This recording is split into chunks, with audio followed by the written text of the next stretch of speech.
Saudi ও পাকিস্তানের সঙ্গে প্রতিরক্ষা চুক্তির বিস্তারিত জানাল তুরস্ক।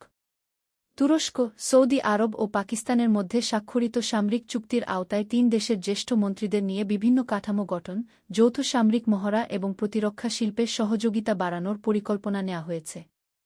বৃহস্পতিবার ১৩ আগস্ট তুরস্কের প্রতিরক্ষা মন্ত্রণালয় এসব তথ্য জানিয়েছে। খবর আল জাজিরার।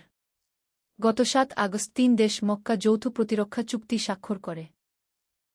চুক্তিতে বলা হয়েছে, কোনো একটি সদস্য দেশের উপর সশস্ত্র হামলা হলে সেটিকে তিন দেশের সবার উপর হামলা হিসেবে বিবেচনা করা হবে। বিষয়টি সামরিক জোট ন্যাটোর যৌথ প্রতিরক্ষা নীতির সঙ্গে সামঞ্জস্যপূর্ণ। বৃহস্পতিবার আঙ্কারায় সাপ্তাহিক সংবাদ ব্রিফিংয়ে তুরস্কের প্রতিরক্ষা মন্ত্রণালয় জানায়, চুক্তিটির মূল লক্ষ্য হল তিন দেশের প্রতিরক্ষা ও সামরিক সম্পর্ককে আরও প্রাতিষ্ঠানিক ও টেকসই ভিত্তির উপর প্রতিষ্ঠা করা। মন্ত্রণালয় বলেছে, চুক্তির আওতায় প্রতিরক্ষামন্ত্রী, পররাষ্ট্রমন্ত্রী এবং সেনাপ্রধান বা সশস্ত্র বাহিনীর কমান্ডারদের নিয়ে কৌশলগত রাজনৈতিক ও সামরিক বিভিন্ন কাঠামো গড়ে তোলার পরিকল্পনা রয়েছে। এর মাধ্যমে তিন দেশের মধ্যে সর্বোচ্চ পর্যায়ে সমন্বয় নিশ্চিত করা হবে। এছাড়া স্থল, নৌ ও বিমান বাহিনীর পাশাপাশি আকাশ প্রতিরক্ষা এবং চালকবিহীন ব্যবস্থাকে নিয়ে যৌথ সামরিক মহড়ার পরিকল্পনাও রয়েছে। প্রতিরক্ষা শিল্পের সহযোগিতাও আরও গভীর করার কথা জানিয়েছে মন্ত্রণালয়। তুরস্কের প্রতিরক্ষা মন্ত্রণালয় জানায়, সহযোগিতার লক্ষ্য শুধু অস্ত্র ও সামরিক সরঞ্জাম সরবরাহের মধ্যে সীমাবদ্ধ থাকবে না। যৌথভাবে সামরিক সরঞ্জাম ও ব্যবস্থা উন্নয়ন ও উৎপাদন, প্রযুক্তিগত সহযোগিতা এবং দীর্ঘমেয়াদী রক্ষণাবেক্ষণ ও সরবরাহ ব্যবস্থা গড়ে তোলার বিষয়টিও এতে অন্তর্ভুক্ত থাকবে। বিশেষ গুরুত্ব দেওয়া হবে চালকবিহীন ও স্বয়ংক্রিয় ব্যবস্থা, ইলেকট্রনিক যুদ্ধ এবং কৃত্রিম বুদ্ধিমত্তাভিত্তিক সামরিক সক্ষমতার উপর। ন্যাটোর দ্বিতীয় বৃহত্তম সেনাবাহিনী রয়েছে তুরস্কের।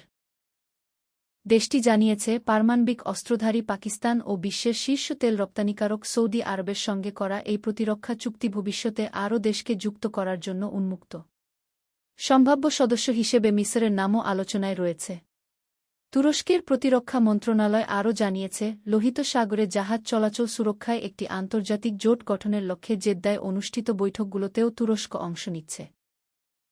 এদিকে মধ্যপ্রাচ্যের পরিস্থিতি নিয়ে মন্ত্রণালয়ের মুখপাত্র রিয়ার অ্যাডমিরাল জেকি আকতুর্ক বলেন, ইসরায়েল গাজা ও লেবাননে দখলদারত্ব ও হামলা বন্ধ করলেই কেবল এ অঞ্চলে স্থায়ী শান্তি ও স্থিতিশীলতা প্রতিষ্ঠা সম্ভব। তিনি বলেন, ইসরায়েল গাজায় হামলা অব্যাহত রেখেছে, যার ফলে সেখানে মানবিক সংকট আরও গভীর হয়েছে। জাতিসংঘের বিভিন্ন প্রতিবেদনেও এর প্রতিফলন দেখা যাচ্ছে। আকতুর্ক বলেন, যুক্তরাষ্ট্রের প্রস্তাবিত ১৫ দফা গাজা পরিকল্পনা ইসরায়েল প্রত্যাখ্যান করায় দেশটি আঞ্চলিক সম্প্রসারণবাদের নীতি অনুসরণ করছে এমন আরেকটি ইঙ্গিত পাওয়া গেছে। একইভাবে একটি কাঠামোগত চুক্তি স্বাক্ষরিত হওয়ার পরও দক্ষিণ লেবাননে ইসরায়েল হামলা ও সামরিক তৎপরতা অব্যাহত রেখেছে। তিনি বলেন, আন্তর্জাতিক আইন ও মানবিক মূল্যবোধ সমুন্নত রেখে ইসরায়েলের কর্মকাণ্ডের বিরুদ্ধে আন্তর্জাতিক সম্প্রদায়কে আরও দৃঢ় ও শক্ত অবস্থান নিতে হবে। তাহলেই এ অঞ্চলে শান্তি ও স্থিতিশীলতা প্রতিষ্ঠার পথ তৈরি হবে। সূত্র আল জাজিরা। কালবেলা আইএইচ।